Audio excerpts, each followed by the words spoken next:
milyon na ang views ng isang content creator sa Masbate na mahilig magmukbang. Ang madalas niyang kinakain, seafood na hilaw na buhay pa.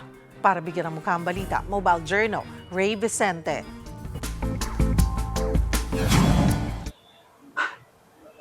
Hindi na bago ang mukbang content online.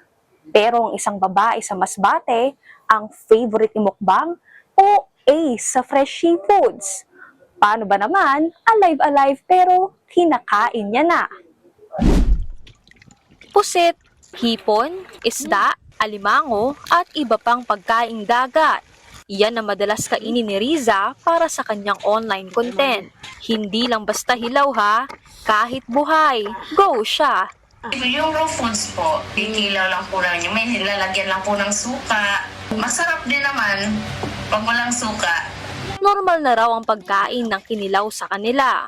Lalo kapag low tide dahil mas maraming seafood ang nahuhuli.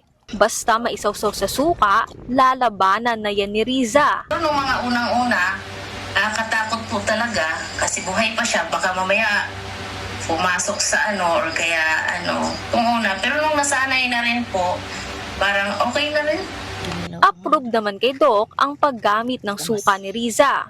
Ito raw talaga kasi ang panangga para ligtas na makain ang mga hilaw na seafood.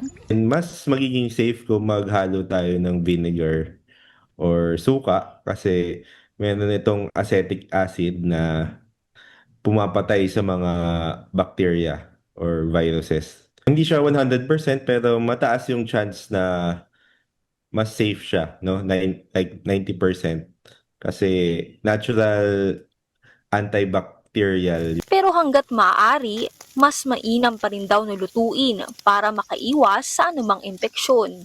Mas maganda talaga na lutuin, no, yung mga, lalo na kung seafood kasi notorious talaga yung seafood. Kung ano yung dinomin natin na diarrhea, ipapalitan natin ng equal na tubig, no? So, para hindi ma-dehydrate kasi yung mga complication ng infectious diarrhea ay dahil sa dehydration. So, Tiniyak naman ni Riza na nag-iingat pa rin siya sa paglamon ng mga lamang dagat. Awa raw ng Diyos sa higit 5 taon niyang pagmumukbang, hindi pa siya tinatamaan ng anumang sakit. Ingatan po talaga muna yung ating health. Tsaka yung kinakain po talaga natin, suriin natin talaga ng mabuti. Kasi isa lang po ang buhay natin.